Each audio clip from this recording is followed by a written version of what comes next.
नमो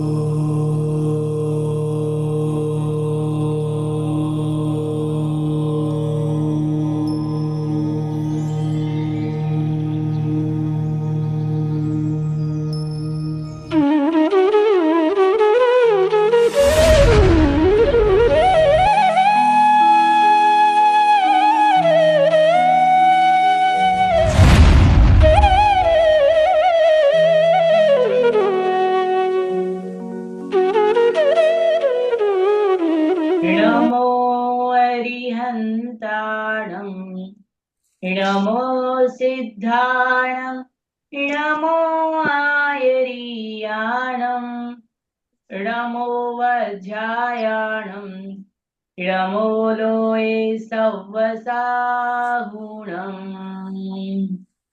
मोक्षमार्गस्य नेतारम् भेत्तारं कर्म भूभृताम् ज्ञातारं विश्वतत्त्वानां वन्दे तद्गुणलब्धये।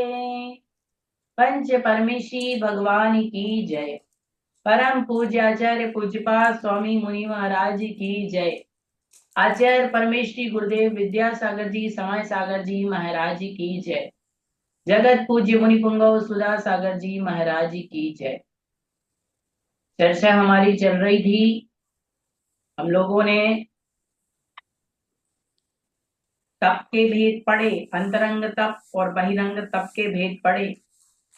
उसके बाद हम लोगों ने इसमें कि अंतरंग तप के और प्रभेद कौन कौन होते हैं तो वो पढ़े। उसमें सबसे पहले हम लोगों ने 9 भेद पढ़े प्रायश्चित तप के। तो प्रायश्चित तप के भेद तक हमारी चर्चा हो चुकी थी कि प्रायश्चित तप के 9 भेद हैं, वो हम लोगों ने पढ़ लिए।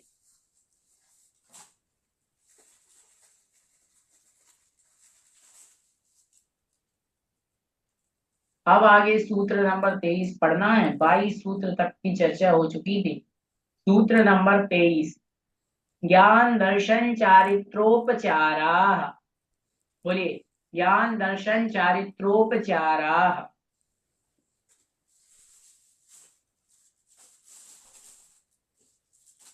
ज्ञान दर्शन चारित्रोपचारा।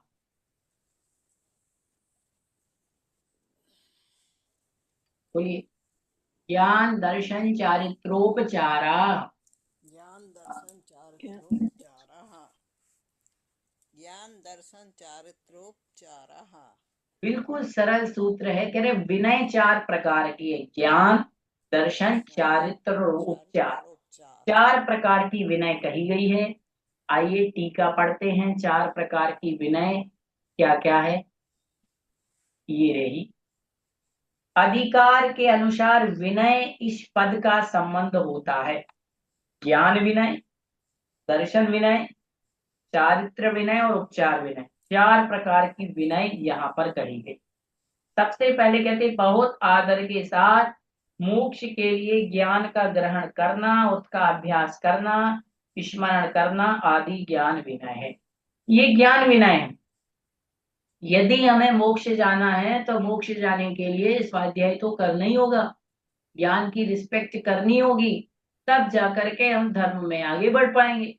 तो बहुत विनय के साथ शुद्ध का अध्ययन करना, शुद्ध का पठन पाठन करना, शुद्ध का ज्ञान करना, ये कहलाता है ज्ञान विनय। फिर कहते शंका आदि दोषों से रहित तत्वार्थ श्रद्धान करना, ये दर्शन विनय। कह रहे शंका, कांचा, विचिकित्सा, अन्य दृष्टि, सब प्रकार के दोषों से रहित होकर के तत्व और पदार्थ का, तत्वार्थ मतलब तत्व और पदार्थ का क्या करना चाहिए, श्रद्धा, आस्था और विश्वास करना चाहिए, वो कहलाता है दर्शन विनय।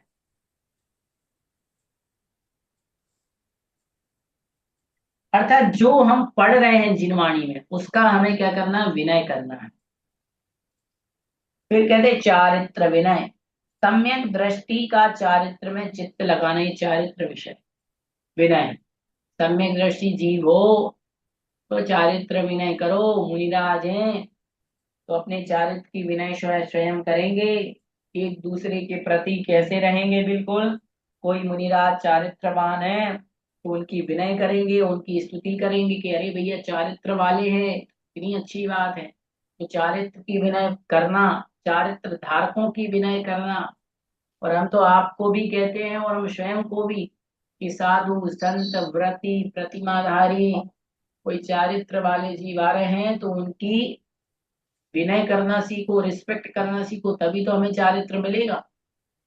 है कि नहीं? देखो आप जिसके सामने जो आपको बनना है कहते हो उसके पीछे लगना। बोले नेता बनना है तो नेता के पीछे लगो, डॉक्टर बनना है तो डॉक्टर के पीछे लगो, चोर बनना है तो चोर के पीछे लगो। अब हमारे लिए तो संयम में जाना है, श्रुत को बढ़ाना है, चारित्र को बढ़ाना है। तो चारित्रवानों के पास रहकर उनसे विनय करके ही मिल सकता है। फिर कहते उपचार विनय क्या है? तो कहते आचार्य आदि के समक्ष आने पर खड़े हो जाना, उनके पीछे पीछे चलना, नमस्कार करना उपचार विनय है। उपचार विनय में जैसे कि संघ के मुनिराज हैं, मुनिराज बैठे हुए हैं और आचार्य परमेष्ठी आ गए तो सभी मुनिराज खड़े हो जाएंगे, ये उपचार विनय है। हम भी हैं, जैसे कि कभी हमारी कक्षा में गुरुजी आते हैं, कभी मुनिराज की कक्षा, हमारा चातुर्मास हो रहा है, हमारे नगर में चातुर्मास चल रहा है, महाराज आते हैं तो हम लोग खड़े हो जाते कि नहीं? ये कहलाती है उपचार विनय। ठीक है।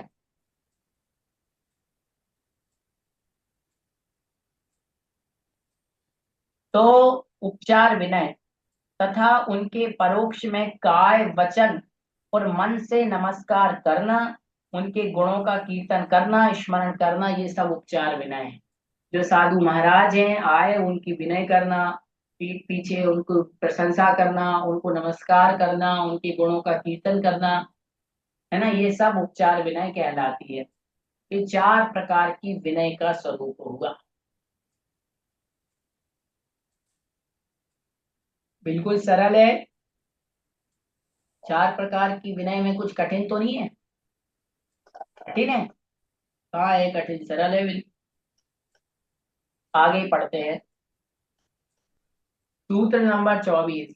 आचार्योपाध्याय, आचार्योपाध्याय आचार्योपाध्याय तपस्वी सैक्षण, तपस्वी सैक्षण तपस्वी सैक्षण तपस्वी सैक्ष ग्लान गण कुल संग ग्लान गण कुल संग साधु मनोज्ञानाम। साधु मनोज्ञानम। एक साथ बोलेंगे, आचार्योपाध्याय तपस्वी आचार्योपाध्याय सैक्षण तपस्वी ग्लान सैक्ष गण कुल संग साधु मनोज्ञानाम। आचार्य उपाध्याय तपस्वी सैक्ष ज्ञान गण कुल संग साधु मनोज्ञानाम। बोले, आचार्योपाध्याय तपस्वी शैक्षण ग्लान गण कुल संग साधु मनोज्ञानाम। आचार्य उपाध्याय तपसी शेक्ष ग्लान गण कुल संग साधु मनुज्ञानम। हाँ बिल्कुल सरल सूत्र है। अब कहते हैं वैयावृत्ति के 10 भेद है, इन 10 की हमें वैयावृत्ति करनी है ना, 10 ही भेद बताए ना, हाँ 10 भेद। आइए देखते हैं, अर्थ पढ़ते हैं। कहते हैं आचार्य उपाध्याय तपस्वी शैक्षण शेष ग्लान गण कुल संग साधु मनु, इन 10 वैयावृत्ति के भेद से 10 प्रकार के वैयावृत्ति के भेद है। तो आइए जानते हैं। वैयावृत्ति के 10 भेद हैं क्योंकि उसका विषय 10 प्रकार का है। सबसे पहला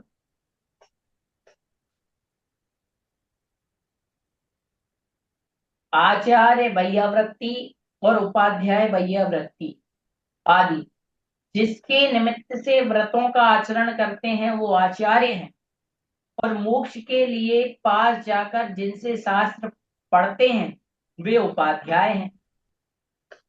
तो ऐसे आचार्य परमेष्टि की वैयावृत्ति करना, जैसे हमारे आचार्य भगवान विद्यासागर जी महाराज, वो आचार्य की वैयावृत्ति, और उपाध्याय जो पढ़ते और पढ़ाते हैं वो उपाध्याय कहलाते हैं, तो उनकी वैयावृत्ति करना। फिर तपस्वी कौन है? तो कहते जो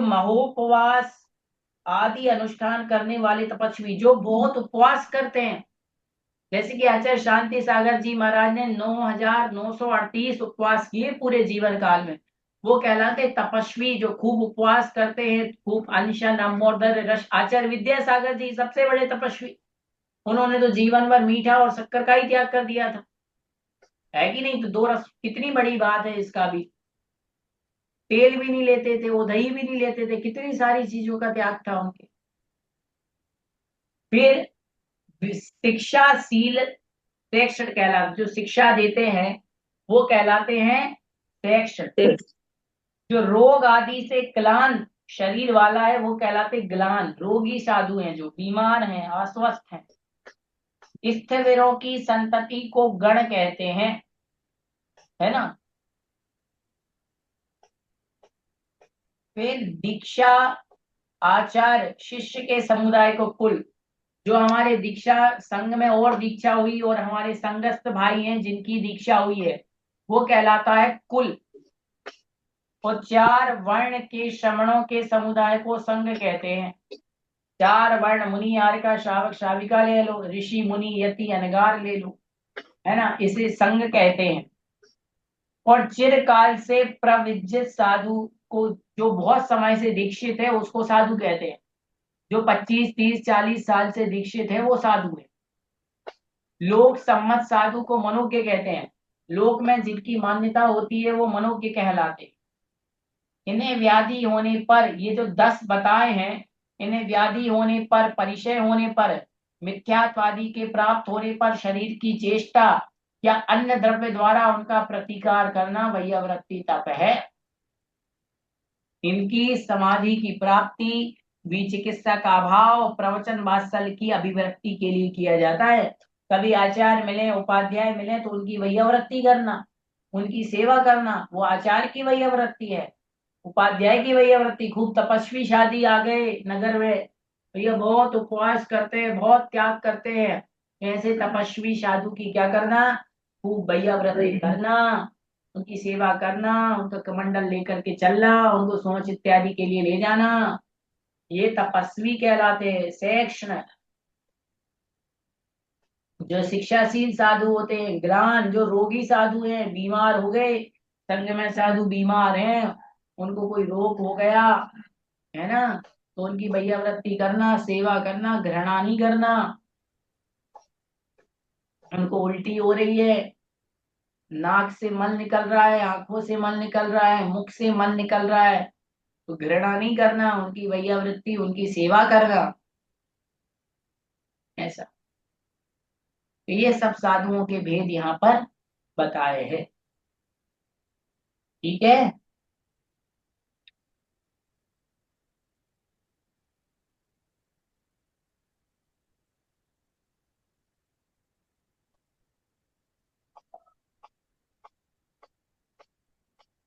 अब अगले सूत्र में चर्चा करेंगे स्वाध्याय तप की। स्वाध्याय तप के 5 भेद होते हैं, करते उनकी चर्चा। वाचना प्रच्छना, वाचना नुप्रेक्षाम्नाय, प्रेक्षा आमनाय, नुप्रेक्षाम्नाय प्रेक्षा आमनाय, धर्मोपदेशाः। उपदेशः। वाचना प्रच्छनानुप्रेक्षाम्नाय धर्मोपदेशाः। वाचना प्रश्नानुप्रेक्षाय आमनाय धर्मोपदेशः। बोलिए 3 4 बार। वाचनानुप्रेक्षा वासना प्रक्षणानुप्रेक्षाम्नाय धर्मोपदेशाः। नाय धर्मोपदेशाः। कह रहे 5 हैं, वाचना प्रच्छना अनुप्रेक्षा आमनाय धर्मोपदेश। स्वाध्याय करने के 5 भेद है, 5 प्रकार से स्वाध्याय किया जाता है। तो आइए उनको पढ़ते हैं।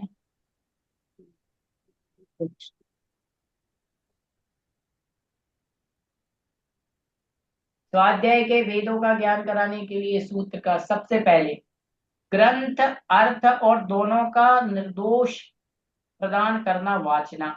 वाचना मतलब होता है, देखिए मैं तो आपको यहाँ पर वाचना भी कर रहा हूँ, जैसे हमारा स्वाध्याय है, तो ये वाचना स्वाध्याय भी है और एक प्रकार से का धर्मोपदेश भी है। खैर धर्मोपदेश के अधिकारी तो मुनिराज होते हैं, साधु होते हैं, हम क्या धर्मोपदेश देंगे आपको। तो वाचना स्वाध्याय में वाचन, जैसे हमने 2 लाइन वाचन करी, फिर उसका अर्थ भी आपको बताया, तो ये कहलाता है वाचना स्वाध्याय।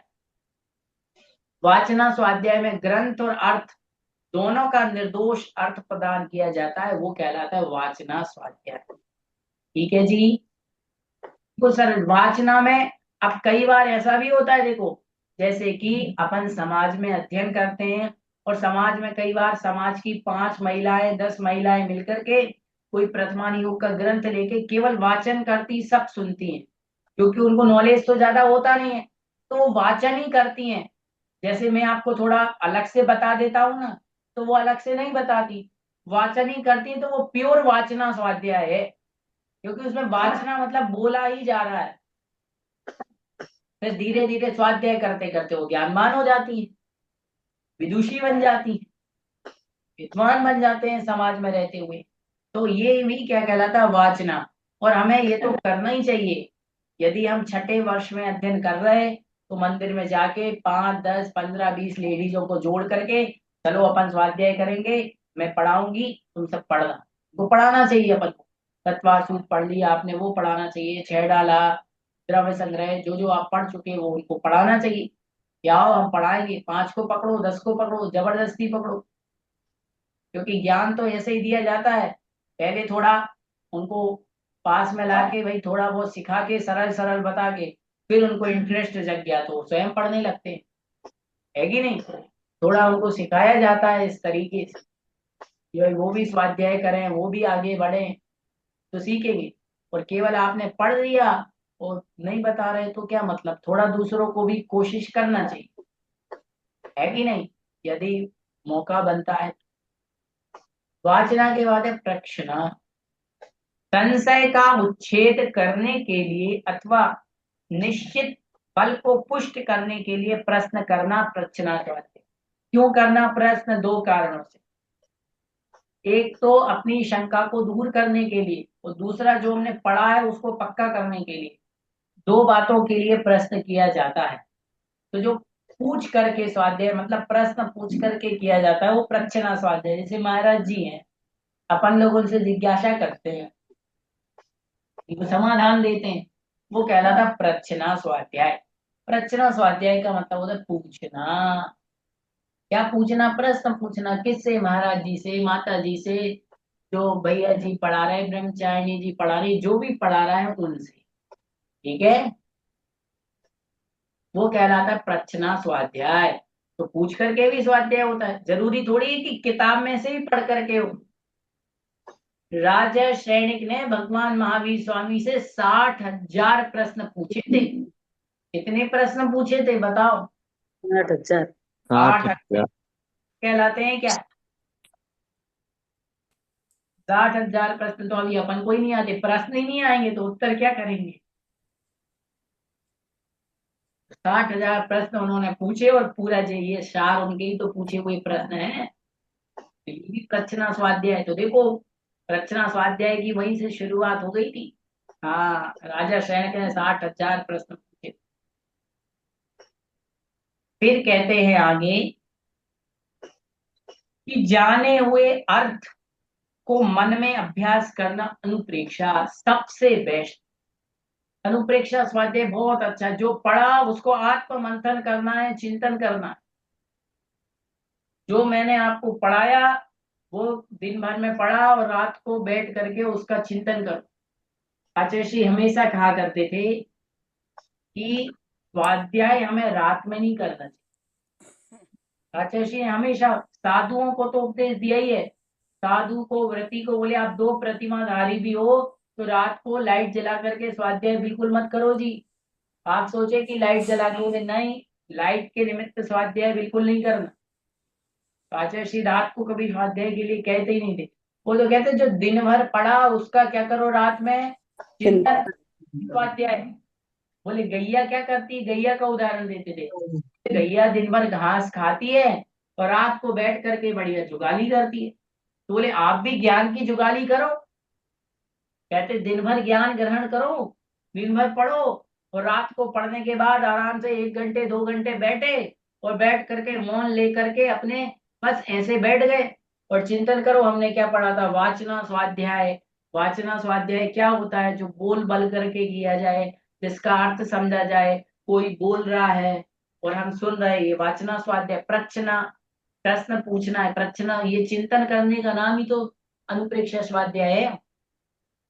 हाँ, रोज चिंतन करो कि भैया मुनिराज की भैया वृत्ति करना, मुनिराज को आहार देना, ये भी भैया वृत्ति है।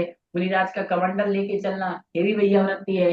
कमंडल में जल दे देना, ये भी भैया वृत्ति है ना। महिलाएं हैं, घर में रह करके भाई महाराज जी के लिए भैया वृत्ति के लिए शुद्ध घी बनाती हैं, वो भी भैया वृत्ति है कि भाई शुद्ध तरीके से आपने अच्छा घी बनाया मलाई का, वो भी उनके लिए भैया वृत्ति है।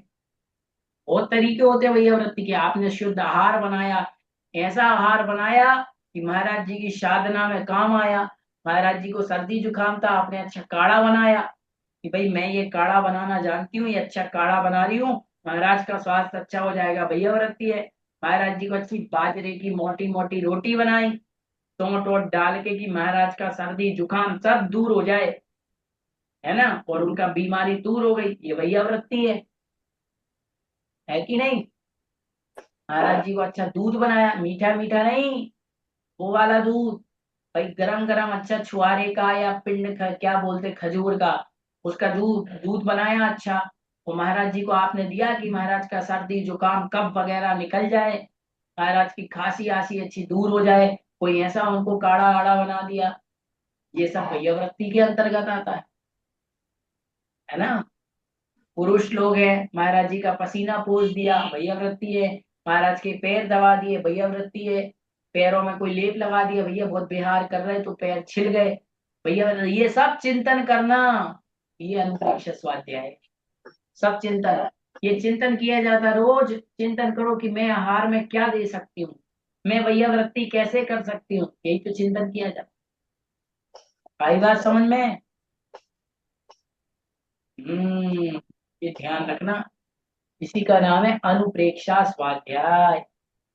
तो जब तक आत्म मंथन नहीं करोगे, मन में अभ्यास नहीं करोगे, ज्ञान नहीं बढ़ेगा। ज्ञान केवल पढ़ने रटने से नहीं बनता, ज्ञान पक्का होता है जब उसका बार बार बार बार मन में मनन किया जाए। काम कर रहे थे इनके ना, वो नहीं हो रहा होता, उस धूल वूल फिर में आगे कहते हैं आमनाय, तो इतनी नहीं आती, और रात के पढ़े थे। उच्चारण पूर्वक शुद्धि, उच्चारण की शुद्धि पूर्वक पाठ को पुनः पुनः दोहराना आमनाय। आमनाय मतलब होता है पाठ को बोलना। जैसे आप लोग आलोचना पाठ बोलते हो ना, वो कहलाता है आमनाय स्वाध्याय। आमनाय स्वाध्याय में तत्वार सूत्र को बोलना, छह डाला को बोलना, द्रव्य संग्रह को बोलना, जो भी ग्रंथ है आप उसको बोल रहे हो, बस अर्थ वगैरह नहीं पढ़ रहे, केवल बोल रहे हो, पाठ बोल रहे हो, भक्तांबर बोल रहे हो, ये भी आमनाय स्वाध्याय है ना। हाँ, बैठ करके बोले अपन तो एक काम करेंगे रोज, अपन को पढ़ना तो आता नहीं, अपन रोज तत्वार सूत्र का पाठ करेंगे। सब महिलाएं बैठ गई और सबने एक एक बार पाठ किया, किसी ने पहला अध्याय, किसी ने तीसरा अध्याय, किसी ने चौथा, क्लास चल रही है ना। तो ये सब क्या कहलाता है? आमनाय पाठ कहलाता है, बोल बोल करके पढ़ना। ठीक है, तो हमें भी रोज उच्चारण करना चाहिए इन सूत्रों का। करते हो उच्चारण? तत्वार सूत्र रोज बोलते हो? कभी कभार बोल लेते, रोज बोलना चाहिए तो याद रहेगा। चले आगे।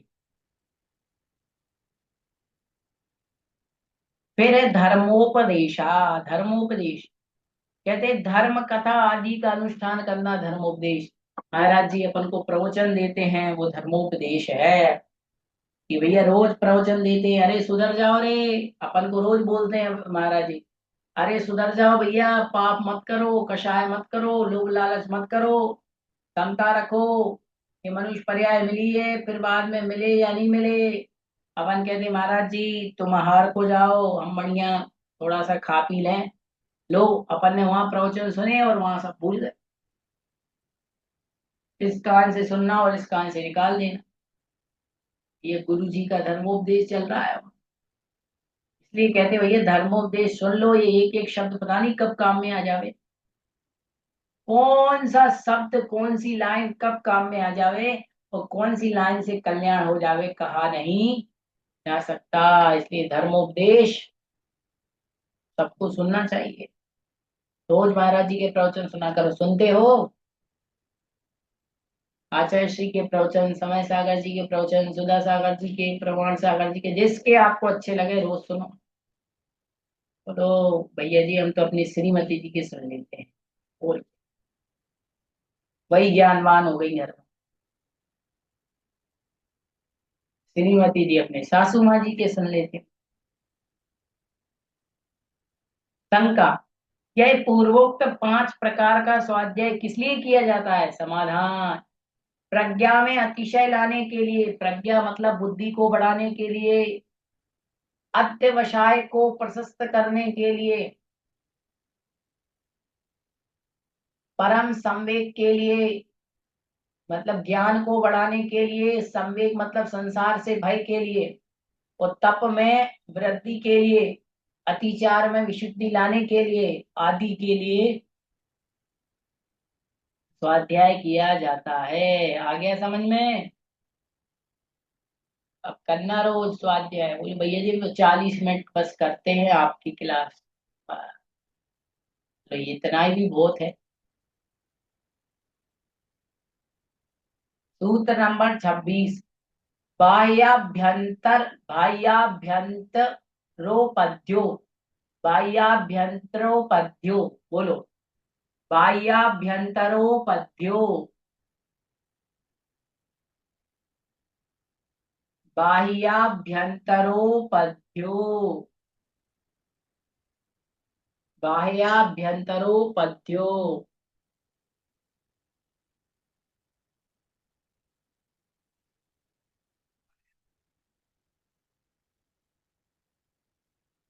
बोलो 4-5 बार सूत्र को, बाह्याभ्यंतरोपद्यो।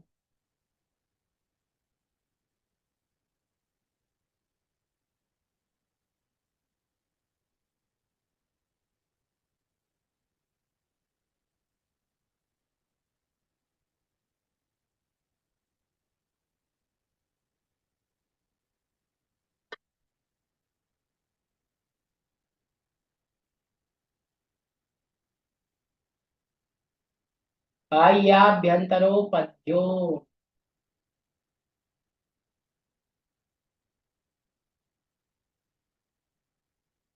कहते हैं 2 प्रकार का है विसर्ग, बाह्य और आभ्यंतर। कितने प्रकार का है? बाह्य और आभ्यंतर। विसर्ग शब्द का अर्थ होता है त्याग।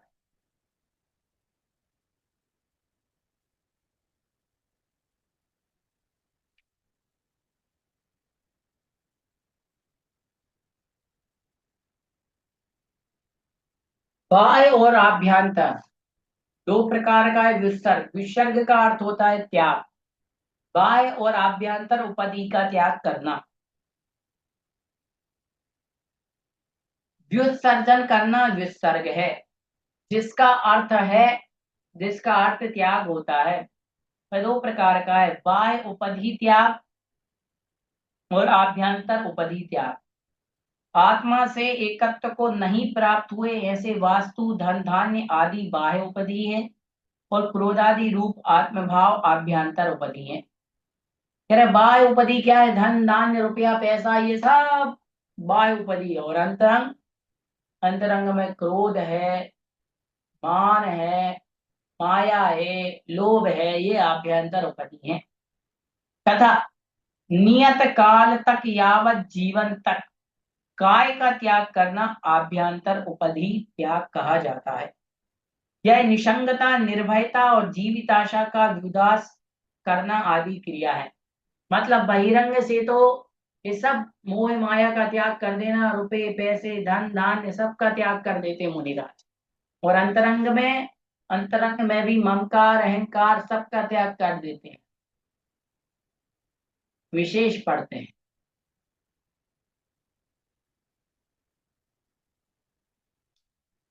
यहाँ प्रश्न होता है कि जब 5 महाव्रतों में परिग्रह त्याग का उपदेश दिया है, 10 धर्मों में त्याग धर्म का उपदेश दिया, 9 प्रकार के प्रायश्चित में विसर्ग प्रायश्चित अलग से कहा, ऐसी अवस्था में पुनः विसर्ग तप का कथन करना कोई मायने नहीं रखता, क्योंकि इस प्रकार एक ही तत्व का पुनः पुनः कथन करने से पुनरुक्त दोष आता है। समाधान: 5 महाव्रतों में जो परिग्रह त्याग महाव्रत है,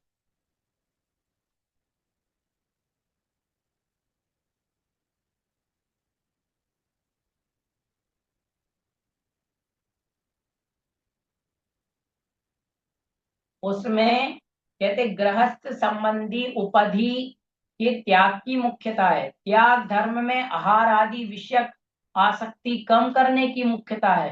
विसर्ग प्रायश्चित में परिग्रह त्याग धर्म में लगने वाले दोष को परिमार्जन करने की विसर्ग है। और विसर्ग तप में वसतिका आदि बाह एवं मनोविकार तथा शरीर आदि आभ्यंतर उपाधि में आसक्ति के त्याग की मुख्यता है, इसलिए पुनरुक्त दोष नहीं है। चारों त्यागों में अंतर बता दिया। कह रहे हैं कि जब परिग्रह त्याग की चर्चा आती है तो उसमें गृहस्थ संबंधी, बोले परिग्रह महाव्रत की चर्चा आती है तो बोले गृहस्थ में जो परिग्रह होता है उसका त्याग, गाड़ी बंगला घोड़ा रुपया पैसा कपड़े, इन सब का त्याग करना परिग्रह अपरिग्रह महाव्रत है ना। त्याग धर्म में कहते भैया आहार आदि विषयक आसक्ति कम करने की, आहार आदि विषयक आसक्ति को कम करो, वो त्याग है। विसर्ग प्रायश्चित में वहां पर धर्म में लगने वाले दोष को परिमार्जन, कहते परिग्रह त्याग धर्म में जो दोष लगे उनके परिमार्जन की चर्चा की है। और विसर्ग तप में बाह्य और अंतरंग दोनों उपाधि की आसक्ति को त्याग करने की मुख्यता है।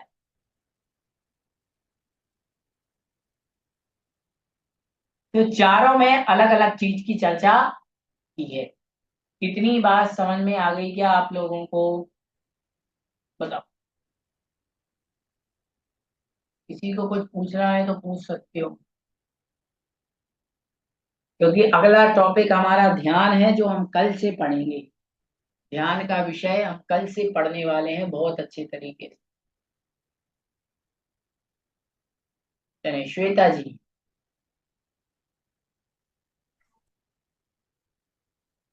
माइक चालू करें। जय हिंद भैया जी। Again, भैया जी एक बार ये अंत्यवसाय बता दीजिए।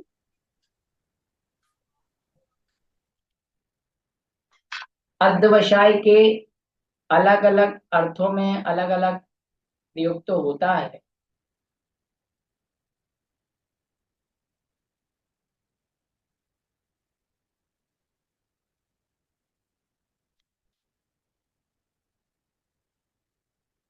कौन सी लाइन में?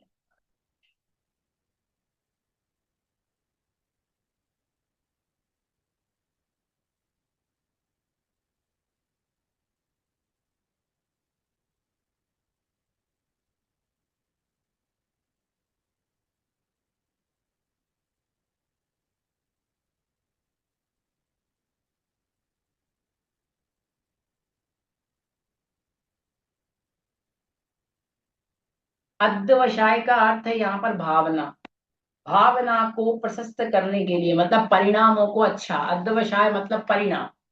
तो लिखा है ना, अध्यवसाय को प्रशस्त करने के लिए मतलब परिणाम को अच्छा बनाने के लिए। चले मीना जी बरोड़ा, माइक चालू करें। जय जिनेन्द्र भैया जी। इसमें भैया जी जो स्त्रीवीरों की संतति को गुण गण कहते हैं, ये स्त्रीवीरों का क्या मतलब है? कहाँ पर आया है?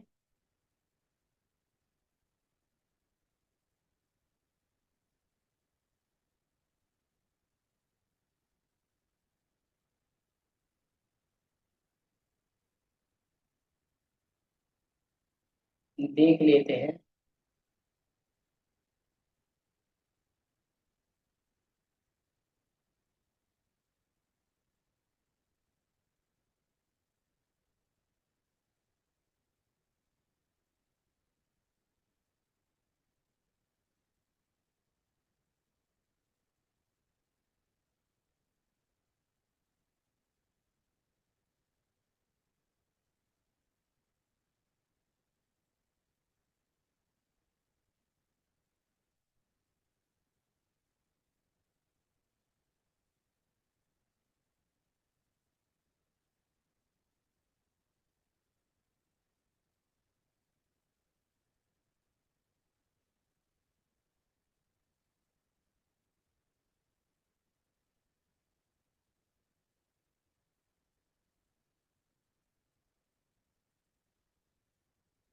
स्थिविरों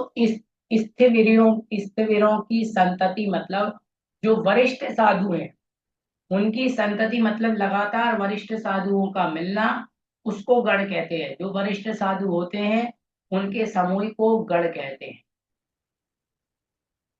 ठीक है, शिविर मतलब वरिष्ठ साधुगण। सुधाजी पाठ नहीं।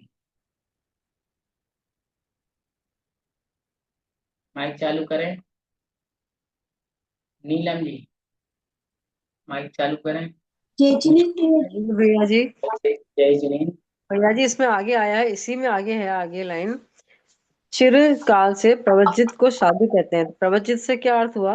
प्रविजित मतलब दीक्षित। दीक्षित।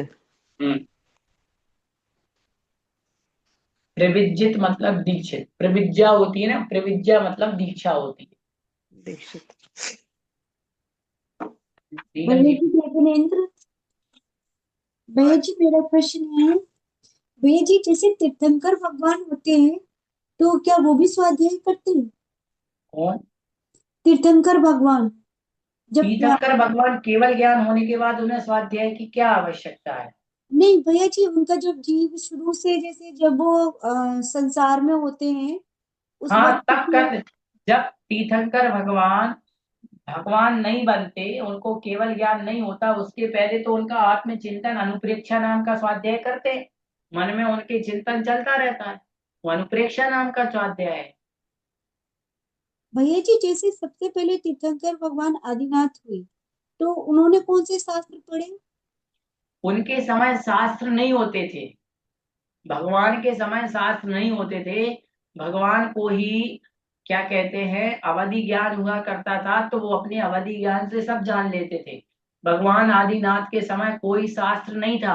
आदिनाथ भगवान ही पहले तीर्थंकर बने, उस समय कोई शास्त्र नहीं चलते थे, कुछ नहीं होता था।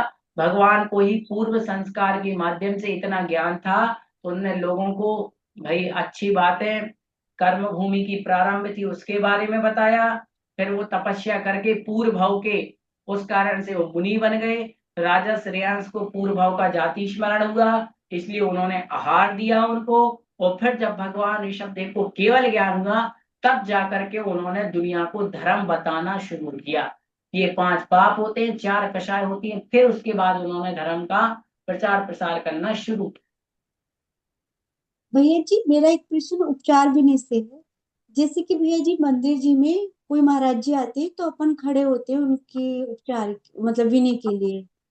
लेकिन एक बार मैंने समयसार महाराज जी का प्रवचन सुना था, उसमें लिखा था यदि आप भगवान की पूजा कर रहे हैं तो आप खड़े नहीं हो, चाहे कोई भी मुनि महाराज आए, आपके लिए भगवान सबसे ज्यादा बड़े होते हैं। तो भैया जी थोड़ा कंफ्यूजन ये है कि हमें क्या करना चाहिए? देखिए 2 बातें हैं। मंदिर में जब हम पूजन करते हैं तो हमने भाई पूजन करते समय मन वचन काया से एक आसन से बैठने का, भगवान की पूजा करने का संकल्प कर लिया। बोलते ही हैं अपन यही विधि छाड़ो होएगी।